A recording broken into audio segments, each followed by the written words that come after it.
முதலில் விழித்தோம் ஆண்ட இனமே எழுந்து விடு, இனி சிறகை விரித்து வானில் பரப்போம், தரணியில் தமிழனை ஆடவிடு. களம்பகம் பாடிய தமிழர் இலக்கியம் கணினியில் ஏறிய வளர்ச்சி, கலப்படமாக தமிழ் மொழி வளர்ந்தால் அதுவா மொழியின் புரட்சி. அலைபேசியில் அன்னை தமிழும் அழகாய் தெரிவது வளர்ச்சி, கைபேசி உரையாடலும் கூட தமிங்கிலமாவது இகழ்ச்சி. கல்வி மொழியில் தமிழில்லை, ஆட்சி மொழியில் தமிழில்லை, அலுவல் மொழியில் தமிழில்லை, சில அயலார் மொழியே நம் தொல்லை. நீதி மொழியில் தமிழில்லை, வீதி மொழியில் தமிழில்லை, கோவில் மொழியில் தமிழில்லை, பலர் வாயில் தமிழை நுழைவதில்லை. தமிழே தமிழே வணக்கம், தாய் தமிழே தமிழே வணக்கம், தமிழே தமிழே வணக்கம், தாய் தமிழே தமிழே வணக்கம். ஆங்கில புத்தாண்டாக இருந்தாலும் தமிழ் வணக்கத்துடன் வாழ்த்துக்களை சொல்லிக் கொள்வது உங்கள் அன்னபாரதி. உலகெங்கும் இருக்கக்கூடிய ராஜ் தொலைக்காட்சி நேயர்களுக்கும் வலிமை நிறைந்த வத்தலகுண்டு மக்களுக்கும் சிறப்பான புத்தாண்டு தின நல் வாழ்த்துக்களை சொல்லிக்கொண்டு, நடுவர் அவர்களே, ஆங்கில புத்தாண்டு தமிழ் புத்தாண்டு ரெண்டுத்துக்கும் என்ன வித்தியாசம் சார்? என்ன? குளிச்சிட்டு கோவிலுக்கு போனா அது தமிழ் புத்தாண்டு, குடிச்சிட்டு கால்வாயில விழுந்து கிடந்தா அதுதான் ஆங்கில புத்தாண்டு. ஒரு புத்தாண்டு அன்னைக்கு ஒரு சர்ச்சில் ஒரு கூட்டத்தில் பயங்கர கூட்டம் சார், ஒரு சர்ச்சில் பயங்கர கூட்டம். உள்ள இருந்து ஃபாதர் வெளியே வேகமா ஓடி வந்து, என்னப்பா என்னைக்கு இல்லாம இன்னைக்கு சர்ச்சில் இவ்வளவு கூட்டமா இருக்கு அப்படின்னு கேட்கும் பொழுது, அதெல்லாம் ஒன்றும் இல்லை ஃபாதர், புத்தாண்டு அன்னைக்கு சர்ச்சில் ஃபாதர் ஆசி வழங்குவார்னு சொல்றதுக்கு பதிலாக ஏசி வழங்குவார்னு எழுதி போட்டாங்க, பூராரும் ஏசி வாங்க வந்திருக்காங்க சார், அதனால தான் ஒரு பிரச்சனைன்னு சொன்னாங்க. அப்படின்னா இந்த புத்தாண்டிலே பல பிரச்சனைகளோடு தான் ஆரம்பிக்கிறது நடுவர் அவர்களே. புத்தாண்டது நீ உள்ள வருது உறுதி. அனைவருக்கும் புத்தாண்டு வாழ்த்துக்கள் அப்படின்னு நீங்க சொன்னா, பூ இவ்வளவுதானா அப்படின்னு நீங்க சொல்லுவீங்க. அதனால பூக்களின் பெயரை சொல்லியே உங்களாம் பூரிப்படைய வைக்கலான்னு இருக்கிறேன் சார். சொல்லுங்க. செங்காந்தல் பூ, ஆம்பல் பூ, அனிச்சம்பூ, செங்கலநீர், செங்கோடு வேரிப்பூ, செம்மணிப்பூ, குறிஞ்சிப்பூ, வெச்சிப்பூ, தேமாம்பூ, பெரு மூங்கிற்பூ, கூவிலம்பூ, கூவிரப்பூ, எருளம்பூ, மராமரப்பூ, வடவனப்பூ, வாகைப்பூ, வெட்பாளைப்பூ, வெண்காக்கணப்பூ, பெஞ்சாக்கோரைப்பூ, கருவிளம்பூ, பயணிப்பூ, வாணிப்பூ, குரவம்பூ, காயாம்பூ, பச்சிலம்பூ, மகிழம்பூ, ஆவிரம்பூ, சிறுமூங்கிற்பூ, சிறுபூளைப்பூ, குன்றிப்பூ, முருகுளைப்பூ, மருதப்பூ, கோங்கம்பூ, பேரங்கம்பூ, திலகம்பூ, பாதிரிப்பூ, செருந்திப்பூ, செண்பகப்பூ, அதிரல்பூ, கரந்தைப்பூ, குளவிப்பூ, மாம்பூ, முல்லைப்பூ, தில்லைப்பூ, குள்ளைப்பூ, பாலைப்பூ, வாழைப்பூ, பிடவம்பூ, சிறு மாரோடம், வள்ளிப்பூ, நெய்தல்பூ, தாமரைப்பூ, தாளைப்பூ, தளவல்பூ, ஞாழல்பூ, மவ்வல்பூ, கொகுடிப்பூ, சேடல்பூ, செம்மல்பூ, இளவம்பூ, கொன்றைப்பூ, அரும்பு, ஆத்திப்பூ, அசோகப்பூ, பகன்றைப்பூ, பலாசப்பூ, பிச்சிப்பூ, வஞ்சிப்பூ, கரபுன்னைப்பூ, காஞ்சிப்பூ, குரளைப்பூ, குவளைப்பூ, கோடல்பூ, பாங்கற்பூ, ஈங்கற்பூ, மரவம்பூ, தணக்கம்பூ, தாளம்பூ, கருணொச்சிப்பூ, தும்பைப்பூ, பித்திகப்பூ, தோன்றிப்பூ, நரவம்பூ, புன்னாகம்பூ, பாரம்பு, பீரம்பு, குறுக்கத்தைப்பூ,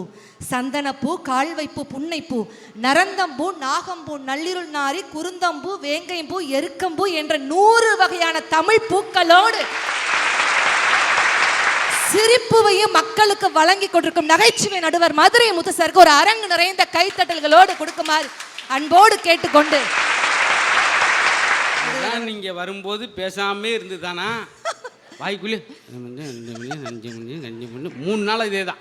கூட்டு குடும்பத்துக்கு ஒரே ஒரு விஷயம் எடுத்துக்காட்டா சொல்லட்டுமா? சொல்லு. இங்க இருக்கக்கூடிய அத்தனை பேருக்கும், சின்ன குழந்தைகள்ல இருந்து பெரிய தாத்தா பாட்டி வரைக்கும் எல்லாருக்குமே புரியும் கூட்டு குடும்பத்துக்கும் தனி குடும்பத்துக்கும் என்ன வித்தியாசம்.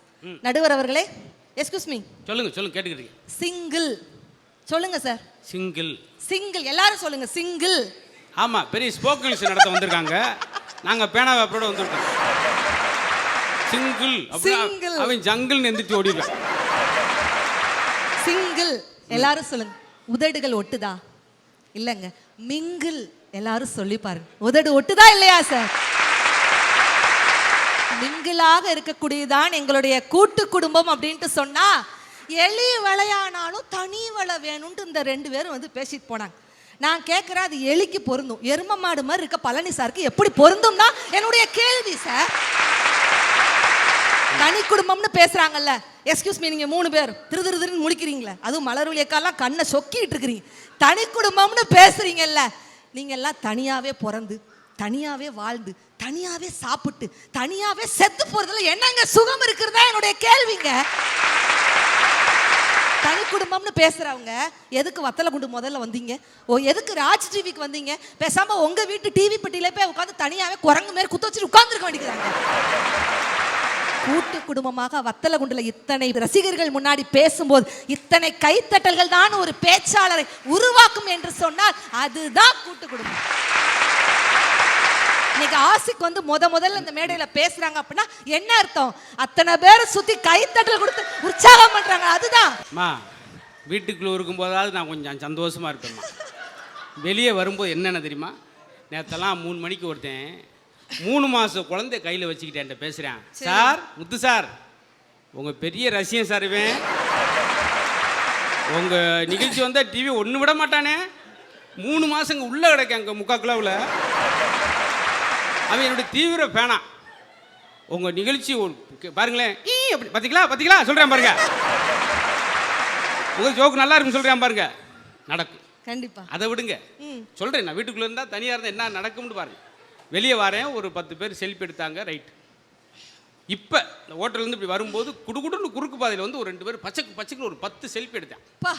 எடுத்துட்டு ஒத்த வார்த்தை கேட்டேன், சார் எனக்கு படபடன்னு வேர்த்துருச்சு சார். என்ன சார்? எடுத்துட்டு சொல்கிறேன், நீங்கள் யாருன்னே அப்படின்னா. இதை விட என்ன சார் இந்த கும்பலில் வந்தால் எவ்வளோ விஷயம் சார். ஒருத்தர் சொல்கிறேன், 40 வருஷமாக உங்கள் நிகழ்ச்சி பார்க்குறேன் சார். நான் ஆரம்பித்தே 20 வருஷம் தான். ஒருவேளை எங்கள் அப்பா காலத்துலேருந்து பார்த்துக்கிட்டு இருக்கானான்னு அவ்வளவும் கேட்டுட்டு உங்கள் ஜோக்கூரம் தரவா தெரியும் சார், எல்லா ஜோக்கும் தெரியும், நீங்கள் ரோபோசங்கர் தானே அப்படின்னா. அதுவும் வந்து எங்கள் மலர்வழி அக்கா வந்து பேசினாங்க, என் வீட்டில் எடிசன் ஃபோட்டோவை பூஜை அறையில் வச்சு கும்பிட்றானா. மனசாட்சி இருக்காக்கா? என் வீட்டுக்காரை பற்றிலாம் உங்களுக்கு தெரியுமாக்கா? உண்மையிலேயே என் வீட்டுக்காரருக்கெல்லாம் நான் கோவில் கட்டணும் சார். பொது நலத்தில் இன்னைக்கு நான் ஒரு கூட்டு குடும்பத்தில் இப்படி கெத்தா இருக்கேன்னா அதுக்கு முழுக்க காரணம் என்னுடைய கணவர். அந்த கோயில் கட்டுறப்ப கும்பாசுக்கு எங்களை கூப்பிடுங்க சார். என் வீட்டுக்காரோட இருக்குது, ஏன் கூட்டு குடும்பத்தில் இருக்கிறது மகிழ்ச்சின்னு நான் சொன்னேன் தெரியுமா? என் வீட்டுக்காரரை போட பொது நலம் யாருக்குமே இருக்காதுங்க. பொது நலம்னா மனுஷன்னா அவர் மனுஷங்க. நீங்க எல்லாம் பைக் வச்சிருக்கீங்களா சார்? பைக்ல என்ன போர்டு மாட்டிருக்கீங்க? என்னது? சாமி துணைன்னு வச்சிருக்கீங்களா? நீங்க பைக் வச்சிருக்கீங்க, என்ன போர்டு சார்? அம்மா துணை, அம்மா போட்டோ வச்சிருக்கு. ஆனா என் வீட்டுக்காரர் ஒரு பைக் வச்சிருக்காரு சார். பைக்ல என்ன போர்டு மாட்டிருக்காரு தெரியுமா சார்? மகளிர் பயணம் செய்ய கட்டணம் இல்லைன்னு எழுதி போட்டிருக்காரு சார். முதல்ல மலர் விழுதா இருப்பிருக்காங்க. வந்து நின்று அக்கா வந்துட்டு சொல்றாங்க, கூட்டு குடும்பத்தில் இவ்வளவு பிரச்சனைகள் சிக்கல்கள். அன்னைக்கு போற நாகர்கோவில் உங்க பட்டிமன்றம் வந்திருந்தோம். அவங்க வீட்டுக்கிட்ட கிராஸ் பண்ணும்போது பயங்கர சிரிப்பு சத்தம். இது சிரிப்பு சத்தம் மாதிரி தெரியல, இது ஏதோ கோமாளியுடைய கூட்டம் மாதிரி தெரியல. மலர்வழி அக்கா வீட்டை கிராஸ் பண்ற ஒரே சிரிப்பு சத்தம். எனக்கு ஆச்சரியம் தாங்க முடியல. தனி குடும்பத்துல இருந்துகிட்டு ஒரு கணவனும் மனைவி அக்கா இவ்வளவு சந்தோஷமா இருக்காங்களே அப்படின்னு சொல்லிட்டு அக்காவை கூப்பிட்டு கேட்டேன், அப்படி என்னக்கா கல்யாணம் முடிஞ்சு இத்தனை வருஷம் ஆகுது ஒரே சிரிப்பு சத்தமா கேட்குதுன்னு கேட்டேன். அக்கா ஒரு வார்த்தை சொன்னாங்க, அதெல்லாம் ஒன்றும் சிரிப்பு சத்தமும் இல்லை, ஒரு மண்ணாங்கட்டியும் இல்லை பாரதி. கோவம் வந்துச்சுன்னா எங்கள் வீட்டுக்காருக்கு பயங்கர சண்டை. அன்னைக்கு நடந்த விஷயம் இதுதான். பயங்கர சண்டை வந்துச்சுன்னா என் வீட்டுக்காரு ஒரு பாத்திரத்தை தூக்கி வீசுவார். அந்த பாத்திரம் என் மேலே பட்டுச்சுன்னா அவர் சிரிப்பார், படலைன்னா நான் சிரிப்பேன். இந்த சிரிப்பு சத்தம் தாண்டி மாறி கேட்டுச்சு அப்படின்ட்டு சொன்னா இது என்ன உங்களுக்கு தனி குடும்பம் ஒரு சந்தோஷம் நீங்க சொல்றீங்க? எங்க தனி குடும்பத்துல ஒரு நிறைவான மகிழ்ச்சி இருக்குமா? வீட்டை கட்டுறீங்க, வீட்டை நம்பாம கதவை வச்சான், கதவை நம்பாம பூட்டை வச்சான், பூட்டை நம்பாம சாவியை வச்சான், சாவியை நம்பாம ஒரு சிசிடிவி கேமரா வச்சான், சிசிடிவி கேமரா நம்பாம ஒரு செக்யூரிட்டி மேனை வச்சான், செக்யூரிட்டி மேனை நம்பாம ஒரு நாயை வச்சான். இத்தனையும் வச்சு நம்பிக்கை இல்லாமல் வாழ்ந்து கொண்டிருக்கிறீர்களே, இது எதுவுமே வேண்டாம். அத்துணை தாத்தா பாட்டி அம்மா அப்பா சித்தப்பன் சித்தின்னு சொந்தக்காரங்களோடு கூட்டாக இருக்கும்போது கதவை திறந்தே போட்டிருந்தாலும் எங்கள் வீட்டில் எல்லா நாளும் கார்த்திகை, எங்கள் நிலவில் என்றும் இல்லை தேய்பிரை, கிளி கூட்டம் போல் எங்கள் கூட்டமே, அட வத்தல குண்டு கூட்டமே, அன்பில் நாளையும். சமையலே பிரச்சனை. சமையல் உங்களுக்குலாம் முதல்ல தனி குடும்பத்துல தெரியுமா? முதல்ல சமைக்க தெரியுமா? கூட்டு குடும்பத்துல எங்க பாட்டி அப்படி வச்சாங்கன்னா, அவ்வளவு தூரம் வத்த குழம்பு வச்சாங்கன்னா வத்தல குண்டுக்கே மணக்கும் சார். அப்படி மணக்கும் சார். அப்படி மணக்கும்னா நீங்க எது ஸ்ப்ரேயரே அடிச்சு விடுவீங்களா? இல்ல சார். ஆனா எனக்கு சமைக்கவே தெரியாட்டாலும் யாராவது இன்னைக்கு வந்து சமைச்சிருவாங்கன்னு கூட்டு குடும்பத்துல ஒரு நிறைவு இருக்கும். அன்னைக்கெல்லாம் நான் சப்பாத்தி வச்சிருந்தேன் சார். எனக்கும் என் வீட்டுக்காருக்கும் பயங்கர சண்டை. ஏன்? சப்பாத்தி வச்சு தொட்டுக்க ரசம் வச்சேன் சார். அது போதும். இந்த தனி குடும்பத்துல வரக்கூடிய குழந்தைகள் எப்படி இருக்கும் நீங்க கேக்குறீங்க? நாங்கெல்லாம் கூட்டு குடும்பத்துல தாத்தா பாட்டியோட இருக்கும் பொழுது கிடைக்கக்கூடிய மகிழ்ச்சி தனி குடும்பத்துல கிடையாதுங்க. யோசிச்சு பாருங்க. தாத்தா பாட்டி முதியோர் இல்லத்தில், அம்மா அப்பா வெளியூரில், பேரம் பேத்தி பள்ளி விடுதியில், அனாதையானது வீடு என்று சொன்னால் அதுதான் தனி குடும்பத்தனம். ஆனா கூட்டு குடும்பத்துல அப்படி இருக்கா சார்? சுக்கு பாட்டியை பத்தி அக்கா கேவலமா பேசினாங்க. இந்த சுக்கு அப்படிங்கிறது எவ்வளவு விஷயம் தெரியுமா? ஒரு பாட்டி வீட்டில் இருந்தா ஏன் ஒரு மருத்துவச்சி இருந்தான்னு சொன்னாங்க. சுக்கு சேர்த்துக்கிட்டா சுகமாகும் உடம்பெல்லாம், மஞ்சள் சேர்த்துக்கிட்டா மடிந்து போகும் கிருமி எல்லாம், இஞ்சி சேர்த்துக்கிட்டா இடரில்லா வாழ்வு உண்டே, வாழை சேர்த்துக்கிட்டா வளமான நன்மை உண்டே, கீரை சேர்த்துக்கிட்டா கீழ்வயிறு சுத்தமாகும், அருகு சேர்த்துக்கிட்டா அனுதனமும் நன்மை உண்டேன்னு பார்த்து பார்த்து செய்யக்கூடிய ஒரு பாட்டி இருந்தா தாங்க நீங்க உயிர் வாழ முடியும். அதுதான் கூட்டு குடும்பம் நாங்க சொல்றாங்க. குடும்பத்துல பிரச்சனை வர்றதுக்கு ரெண்டு காரணம் தான். ஒண்ணு, பேசி பேசியே பிரச்சனையை பெருசாக்குவது. ரெண்டாவது, பேசாமலேயே பெருசாக்குவது. நீங்க புருஷன் பொண்டாட்டி சண்டை போட்டு இருந்துச்சுன்னா அந்த சண்டையை சமாதானம் பண்றதுக்கு அங்க யாரு நாதி இருக்கா? எங்க உடம்பு சரியில்லைன்னா பாக்குறதுக்கு ஒரு ஆள் இருக்கா? இப்ப பழனியனெல்லாம் பொங்கப்பானமா இருக்கிறாருன்னா என்ன அர்த்தம்? அவர் பார்த்துக்கிட்டதுக்கு ஒரு கூட்டு குடும்பம் இல்லைங்க. மனைவியோட சாப்பாடை மட்டுமே சாப்பிட்டு இப்படி மல்லாக்க கிடக்குறாரு. ஆனா கூட்டு குடும்பத்துல நல்ல ஆரோக்கியமான உணவு சாப்பிட்டா இப்படிலாம் இருக்குமா? அந்த தொப்பைக்கு காரணம் மனைவியோட குப்பை சமையல். ஆனா தொப்பை வந்துருச்சு நீங்க எல்லாம் ஃபீல் பண்றீங்க. கவலையே படாதீங்க. ஆமா, தொப்பை குறைப்பதற்கு ஒரு சூப்பர் டிப்ஸ் நான் சொல்றேன் சார். இந்த வத்தல கொண்டல புதுமையாக சொல்றேன், தயவு செய்து ஃபாலோ பண்ணிக்கோங்க. தொப்பை குறைப்பது எப்படி? உங்களை விட பெரிய தொப்பை இருக்கும்ல, அவங்க பக்கத்துல போய் நின்னு பாருங்க, ஆட்டோமேட்டிக்கா உங்க தொப்பை சின்னதா தெரியும். இதுக்கு இவ்வளவு பில்டப், இவ்வளவு கூட்டு குடும்பத்தில் நிம்மதியா தூங்க முடியாது சார். தாத்தா ஒரு பக்கம் கொரட்டை, மாமா பக்கம் ஒரு பக்கம் கொரட்டை, பெரிய இன்ஜின் வண்டியே கிளம்புன மாதிரி இருக்கும். சிலர்லாம் மியூசிக் மாதிரிலாம் கொரட்டை விடுவான். அதுவும் தலானியெல்லாம் கடந்து குப்புறக்கு படுத்து கொரட்டை விட்டாருன்னா பஞ்சா பறந்து எதிர்த்து வீட்டுக்கு போகும். அந்த அம்மா போகிற லட்சுமி உன் புருஷனை எழுப்பி விடுறியே, நாளைக்கு எதில் தூங்குவீங்க, எல்லா பஞ்சும் எங்கள் வீட்டுக்கு வந்துருச்சு அப்படின்னு. அதே போல கூட்டு குடும்பத்துல பணம் இருந்தாதான் சொந்தக்காரவங்களை மதிப்பாங்கன்னு ஒரு விஷயத்த பழனி என்ன சொன்னாங்க. நான் உங்களை பார்த்து கேட்குறேங்க, பணம் வச்சிருக்கிறவெல்லாம் பணக்காரனா? பணம் வச்சிருக்கவெல்லாம் பணக்காரனா? கிடையவே கிடையாதுங்க. எவன் படுத்த உடனே நிம்மதியா தூங்குறானோ அவன் தான் பணக்காரன், அவன் தான் கோடீஸ்வரன். பணம் வச்சிருக்கவனா பணக்காரனா? எவன் சொந்தக்காரனோடு வாழ்கிறானோ அவன் தான் பணக்காரன். சார், குழந்தைகள் வளர்ப்பு தனி குடும்பத்துல எப்படி இருக்கும், கூட்டு குடும்பத்துல எப்படி இருக்கும்? ஒரு பையன்ட்ட கேட்டேன், டேய் நீ டாக்டர் ஆகி ஊசி போட போறியா இல்ல வக்கீல் ஆகி கேஸ் போட போறியான்னு சொன்னாம் ஒரு ஒத்த வார்த்தை, நான் யூடியூபர் ஆகி கொளுத்தி போட போறேன்க்கா அப்படிங்கிறான். பெற்றோர்களுக்கு ஒரு சின்ன ஒரு வேண்டுகோளாக வைக்கிறேன், குழந்தைகளின் கையில் தயவு செய்து செல்போனை கொடுக்காதீர்கள். அதுவும் இந்த ஆன்லைன் கேமும் விளையாடுறாங்கல்ல, தயவு செய்து அதை அடிமைப்படுத்தாதீர்கள். அது ஒரு சின்ன ஒரு அன்பான ஒரு வேண்டுகோளா வச்சுக்கிட்டு, ஆன்லைன் கேம் விளையாடாதீங்கடா. ஒரு நாள் ஜெயிப்ப, இன்னொரு நாள் தோப்பேங்க. அதுக்கு அந்த பையன் என்ன சொல்றான் தெரியுமாக்கா? அதனாலதான்க்கா நான் ஒரு நாள் விட்டு ஒரு நாள் விளையாடுறேன் அப்படிங்கிறான். எப்படி யோசிக்கிறான்? அப்ப அந்த பையனை வழி நடத்துறதுக்கு ஒரு தாத்தா பாட்டிங்கிறது வேணுமா வேண்டாமா? இல்லம் எப்பொழுது சொர்க்கமாகும்? கணவனை கடன் வாங்காமல் வைக்கும் மனைவியும், கணவனை கடன் வாங்காமல் வைக்கும் மனைவியும், மனைவியை கண்கலங்காமல் வைக்கும் கணவனும் கிடைச்சா நிச்சயமாக அந்த இல்லம் சொர்க்கமாகும். குடும்பத்துல பிரச்சனையா? ஒன்னே ஒண்ணு சொல்றேங்க, குடும்பத்தோடு உட்கார்ந்து மனசு விட்டு பேசினாலே போதுங்க. உடம்பு சரியில்லைன்னு மருத்துவமனைக்கும், மனசு சரியில்லைன்னு ஜோசியர்கிட்டையும், பொண்டாட்டி சரியில்லைன்னு கோர்ட்டுக்கும், பிள்ளை சரியில்லைன்னு ரோட்டுக்கும் போக வேண்டிய அவசியம் என்பதே இருக்காது. எங்க அந்த மாமியார் மருமகள் பிரச்சனையை பத்தி ஒண்ணு சொன்னீங்க. எல்லாருமே மாமியார் மருமகள் சண்டையை சொன்னீங்க. ஆனா மாமியார் மருமகளுடைய ஒற்றுமை நிறைய பேருக்கு தெரியவே இல்லை.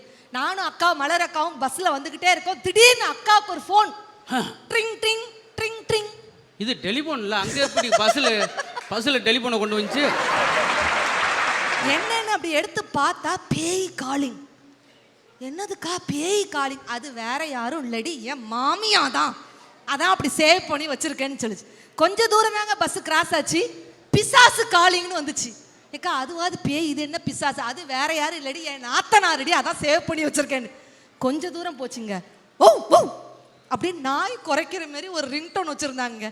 இது என்ன நாய் குறைக்கிற மாதிரி ரிங்டோன் கேட்டேன். அது வேற ஒண்ணும் இல்லை, என் சொந்த நாய், என் புருஷன் தான் அப்படிங்குது. அன்னைக்கு கார்ல வரும்போது மலர்விழிங்க செல்போன் பார்த்தா காட்டேரின்னு வருது. யாரு காட்டுறேன்? அன்னவாரிதான். கூட்டு குடும்பத்தோட மகிமை நிறைய பேருக்கு தெரியாமே நீங்க வாழ்றீங்க. நிறைய பழமொழிகள் வந்து மருவி மருவி மருவி அதோட உண்மையான அர்த்தம் நம்ம தெரியாம இருக்கும். மாமியார் உடைச்சா மண்குடம், மருமக உடைச்சா பொன்குடம். அது அர்த்தம் இல்லைங்க. மாமியார் உழைத்தால் மண்குடம், எந்த வீட்டில் மருமகளும் சேர்ந்து உழைக்கிறாளோ அது பொன்குடமாக மாறும் என்பதைத்தான் தமிழன் அந்த மாதிரி பழமொழி வச்சா. அண்ணன் பொண்டாட்டி அரை பொண்டாட்டி, தம்பி பொண்டாட்டி தாம் பொண்டாட்டி. தயவு செய்து இதை தப்பா நீங்க, இது கூட்டு குடும்பத்துக்காகவே எழுதின பழமொழி தான் இது. கூட்டு குடும்பத்துல மாமா மாமியார் சித்தி சித்தப்பா அண்ணா அண்ணி எல்லோரும் ஒன்றாக இருக்கும்போது மாமியாருக்கு அடுத்து அந்த குடும்பத்தை வழிநடத்த வேண்டிய பொறுப்பு மூத்த மருமகளுக்கு இருக்கும். நம்ம எல்லாருக்குமே தெரியும். அந்த மூத்த மருமக வீட்டில் இருக்கக்கூடிய எல்லா வேலையும் முடிச்சுட்டு வீட்டில் புருஷன் கூட வந்து படுக்கும்போது நள்ளிரவு 12 மணி ஆயிருமா. அப்பா அண்ணனுக்கு அது பொண்டாட்டி அரை பொண்டாட்டி தான். ஆனா அடுத்த இளைய மருமகளுக்கு அப்படிப்பட்ட பணி சுமைகள் இருக்காது. அதனாலதான் தம்பி பொண்டாட்டி தாம் பொண்டாட்டின்னு பேர் வச்சாங்கன்னா இது எத்தனை பேருக்குங்க தெரியும்? வெளிநாட்டில் இருந்து எத்தனையோ பேர் ராஜ் தொலைக்காட்சியை பார்த்து கொண்டிருப்பார்கள். அந்த வெளிநாட்டில் இருக்கக்கூடிய இளைஞர்கள் ஆண்களோ பெண்களோ யார்கிட்டனாலும் கேட்டு பாருங்க, தனி குடும்பம் அல்ல, கூட்டு குடும்பத்தில் என் அம்மா அப்பா சித்தப்பா சித்தி பெரியம்மா பெரியப்பா அண்ணா அண்ணி எல்லாரையும் தேடி பார்க்கணும்னு ஏங்கி தவிக்கக்கூடிய வெளிநாட்டில் இருக்கக்கூடிய இளைஞர்கள் கிட்ட கேட்டு பாருங்க, கூட்டு குடும்பத்தோட மகிமை என்னன்னு உங்களுக்கு தெரியும். உலகத்தில் காடுகளே இல்லாத நாடு கத்தார், நதிகளே இல்லாத நாடு சவுதி அரேபியா, ரயில்களே இல்லாத நாடு ஆப்கானிஸ்தான், தனக்கென தாய்மொழி இல்லாத நாடு சுவிட்சர்லாந்து, தனக்கென தேசிய தினம் இல்லாத நாடு டென்மார்க், காகங்களே இல்லாத நாடு நியூசிலாந்து, பாம்புகளே இல்லாத நாடு ஹவாய் தீவு, கொசுக்களே இல்லாத நாடு பிரான்ஸ்.